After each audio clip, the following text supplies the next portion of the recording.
Welcome to சுடர் கருணை பிரகாசம் சேனல்.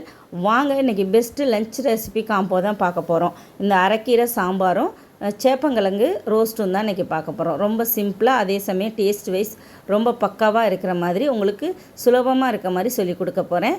ரொம்ப ஈஸியான ரெசிபி தான், ஆனால் டேஸ்ட்டு நல்லாயிருக்கும்.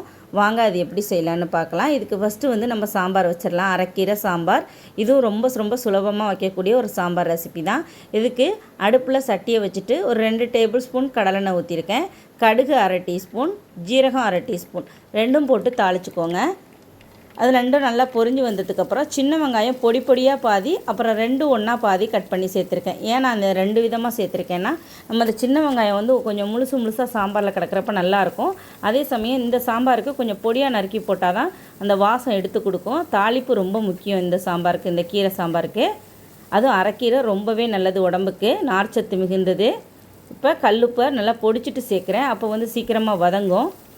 எப்போதும் பொடிச்சு கல்லுப்பை ஒரு டப்பாவில் வச்சுக்குவேன், நம்மளுக்கு சீக்கிரம் கரையும். அதே சமயம் நமக்கு அடிக்கடி நம்ம இந்த வறுவல் எல்லாம் போடலாங்கன்னு பொரித்து வச்சுருப்பேன், அதை சேர்த்துக்கிறேன். இப்போ காஞ்ச மிளகாய் 2 புட்டு சேர்த்துக்கிறேன். பச்சை மிளகாய் 5 கீறிட்டு சேர்த்துருக்கேன். இதையும் போட்டு நல்லா வதக்கிக்கோங்க. இந்த தாளிப்பு இந்த சாம்பாருக்கு ரொம்ப முக்கியம். பூண்டு 4-5 பூண்டை தட்டி சேர்த்துக்கோங்க. இந்த மாதிரி நல்லா வதக்கிடுங்க. அதுவும் மண் பாத்திரத்தில் செய்கிறதுனால சீக்கிரமே வதங்கிடும், நல்லா சுருண்டு வதங்கி வரும். நல்லா டேஸ்டியாக இருக்கும் இந்த சாம்பார். சிம்பிளான மெத்தடு தான், ஆனால் நம்ம செய்கிற அந்த விதம் வந்து நம்ம சமையலை வந்து இன்னும் டேஸ்ட்டு கூட்டி கொடுக்கும். இப்போ நல்லா வதங்கிடுச்சு வெங்காயம். இப்போ தக்காளி, ஒரு பெரிய தக்காளியை நான் நறுக்கி சேர்த்துருக்கேன். இதையும் நல்லா வதக்கிக்கோங்க. இது நல்லா வதங்கணும். ஓரளவுக்கு மசிய வெந்ததுக்கப்புறம் நம்ம கீரை சேர்க்கலாம். இதுக்கு நான் அரைக்கீரை ஒரு கட்டு மண் தூசியெல்லாம் போக அலசி க்ளீன் பண்ணி எடுத்து வச்சுருக்கேன், ஒரு கட்டு. அதை தான் இதில் சேர்க்க போகிறோம் நம்ம. இந்த அரைக்கீரையை நான் க்ளீன் பண்ணி வச்சதை இதில் சேர்த்துக்கிறேன். இது நல்லா சேர்த்துட்டு ஒரு டம்ளர் தண்ணி மட்டும் வச்சு மூடி போட்டு ஒரு 5 நிமிஷம் வேக வைக்கலாம். கிளறியெல்லாம் கொடுக்க வேண்டாம். ஃபஸ்ட்டு அப்படியே அள்ளி வச்சுட்டு ஒரு டம்ளர் தண்ணி மட்டும் ஊற்றி நீங்கள் ஒரு மூடி போட்டு ஒரு 5 நிமிஷம் விட்டுருங்க. அது நல்ல கீரையெல்லாம் நல்லா உள்ளார அடங்கி தண்ணி மேலே வந்து நல்லா இந்த மாதிரி கொதிக்கும். இப்போ நல்லா கிளறி கொடுங்க. இப்போ கிளறி கொடுத்துட்டு மறுதிருப்பியும் ஒரு மூடி போட்டு ஒரு 5 நிமிஷம் வேக வச்சிங்கன்னா நல்லா பஞ்சு மாதிரி வெந்துடும். ஒரு 7-8 நிமிஷத்துலேயே கீரை நல்லா வெந்துடும். இப்போ 200 கிராம் துவரம்பருப்பை மஞ்சள் தூள் போட்டு 2 விசில் விட்டு எடுத்து வச்சுருந்தேன், அதை இதில் சேர்த்துக்கலாம். இதையும் சேர்த்து நல்லா கிளறி ஒரு 5 நிமிஷம் கொதிக்க விட்டதுக்கப்புறமா 1 டீஸ்பூன் சாம்பார் தூள், அவ்வளோதான் இதில் சேர்க்க வேண்டிய பொருள். சிம்பிள் மெத்தடு தான், ஆனால் டேஸ்ட்டு ரொம்ப நல்லாயிருக்கும். சாம்பார் பொடி சேர்த்து நம்ம காய்கறி நம்ம புளியெல்லாம் இதில் சேர்க்க போகிறது கிடையாது. இப்போ சாம்பார் பொடி 1 டீஸ்பூன் சேர்த்துக்கிறேன். புளி, தேங்காய் இது 2மே சேர்க்காத ஒரு சாம்பார், ஆனால் டேஸ்ட்டு ரொம்பவே நல்லாயிருக்கும். நான் சொல்லிக் கொடுக்குற மாதிரி இந்த கீரை சாம்பாரை நீங்கள் வச்சு பாருங்கள், கண்டிப்பாக உங்கள் வீட்டில் எல்லாேருக்கும் பிடிக்கும். ஈஸியான மெத்தடு தான். அந்த சுலபமாக நீங்கள் வந்து இப்போ தான் சமையல்லாம் பண்ணுறீங்கன்னா உங்களுக்கு ஈஸியாக இருக்கும் இந்த சாம்பார்.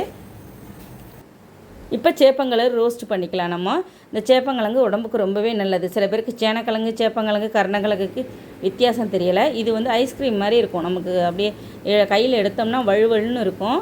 இது நல்லா ஒரு 2 விசில் விட்டு எடுத்து வச்சுருக்கேன். நான் தோலெல்லாம் உரிச்சிட்டு இந்த மாதிரி கட் பண்ணி வச்சுக்கோங்க. இது வந்து வழவழப்பு தன்மை அதிகமாக இருக்கிறது, ஆனால் உடம்புக்கு ரொம்ப நல்லது. நார்ச்சத்து ரொம்பவே நல்லது உள்ளது. இது வயிற்று புண்ணு, அதாவது கர்ப்பமாக இருக்காங்க பாருங்கள், அவங்களாம் இது ரொம்ப நிறைய சாப்பிட்லாம். இதை கட் பண்ணி எடுத்து ஒரு பவுலில் போட்டுட்டு 1 டீஸ்பூன் அரிசி மாவு, 1 டீஸ்பூன் கடலை மாவு, கொஞ்சோண்டு பெருங்காயத்தூள், மஞ்சத்தூள் கொஞ்சமாக, மிளகாத்தூள் ஒரு 2 டீஸ்பூன், இதெல்லாம் தேவைக்கேற்ப போட்டுக்கோங்க. நான் 2 டீஸ்பூன் போட்டுக்கேன். கடலை மாவும் அரிசி மாவும் ஒவ்வொரு டீஸ்பூன் போட்டிருக்கேன். இது எல்லாத்தையும் போட்டுட்டு கையால் பிணையக்கூடாது, அப்படியே குலுக்கி விடுங்க. அந்த மாவெல்லாம் அதில் அப்படியே கோட்டிங்காக ஆகிற மாதிரி நல்லா அப்படியே குலுக்கி விட்டுக்கோங்க.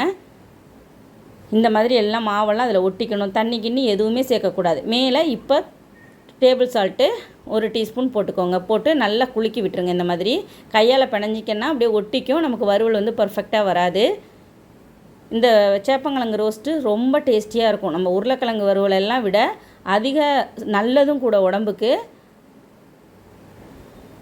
வயிற்று புண்ணு, வயிற்று சுபாதைகள்லாம் இருக்கிறவங்க அடிக்கடி வந்து இந்த சேப்பங்கிழங்கை யூஸ் பண்ணிக்கோங்க, ரொம்ப நல்லது உங்கள் உடம்புக்கு. இப்போ கடாயில் ஒரு 2 டேபிள் ஸ்பூன் கடலெண்ணெய், கடுகு கொஞ்சமாக சேர்த்துட்டு ஜீரகம் கொஞ்சம் சேர்த்து தாளிச்சுக்கோங்க. பூண்டு நல்லா ஒரு பூண்டை நசுக்கிட்டு தோலோடு நசுக்கிட்டு சேர்த்துக்கோங்க. அந்த தாளிப்பு ரொம்ப முக்கியம். ஒரு காஞ்ச மிளகாய், கருவேப்பிலை போட்டு நல்லா வறுத்து விட்டுட்டு நல்லா அந்த பூண்டோட வாசனை நல்லா வந்ததுக்கப்புறமா நம்ம மசாலா தூளெல்லாம் போட்டு பெரட்டி வச்சுருக்க சேப்பங்கிழங்க இதில் போட்டு அள்ளி எடுத்து வச்சுருங்க. இது பிரட்டியெல்லாம் விடக்கூடாது. ஃபஸ்ட்டு அள்ளி வச்சுட்டு ஒரு 5 நிமிஷம் அப்படியே விட்டுருங்க. அடிப்பகுதி நல்லா ரோஸ்ட் ஆகும். அதுக்கப்புறம் நீங்கள் வந்து திருப்பி வைக்கணுமே தவிர போட்டு கிளறினீங்கன்னா உங்களுக்கு இப்போ அந்த மேலே உள்ள மசாலா தூளெல்லாம் உதிர்ந்து போயிடும். உங்களுக்கு பர்ஃபெக்டாக வராது, கொழகொழப்புத்தன்மை அதிகமாகிடும். அதனால் அது நல்ல ஃபயர் வந்து நல்லா ஹீட்டாக இருக்கணும். அடுப்பு வந்து நல்லா ஹை ஃப்ளேமில் இருக்கணும். அப்போ தான் வந்து இதை கிளறணும். அடியில் பாருங்கள் இப்போ வந்து ஒட்டவே இல்லை. இதுக்கு நல்ல நான்ஸ்டிக் பேனாக இருந்தால் நல்லது. நான் வந்து இந்த இதிலே உங்களுக்கு செஞ்சு காமிக்கிறேன் பாருங்கள். அடியே பிடிக்காத அளவுக்கு நான் உங்களுக்கு செஞ்சு காமிச்சிருக்கேன். நல்லா இந்த மாதிரி பெரட்டி தான் விடணுமே தவிர கிளறக்கூடாது. இந்த மாதிரி மேலே பாருங்கள் இப்போயே வந்து ஒட்டாமல் வருது. பாதி தான் நான் வந்து 2 பெரட்டு தான் பெரட்டியிருக்கேன், அதுக்கே ஒட்டலை. நம்ம ஃபஸ்ட்டு எடுத்து அள்ளி வச்சுட்டு ஒரு 5 நிமிஷம் அப்படியே விட்டுட்டிங்கன்னா நல்லா ரோஸ்ட் ஆகிடும். சாப்பிட்றதுக்கு அப்படி இருக்கும், நல்லா சாஃப்டாக இருக்கும், மேலே மொறுன்னு இருக்கும்.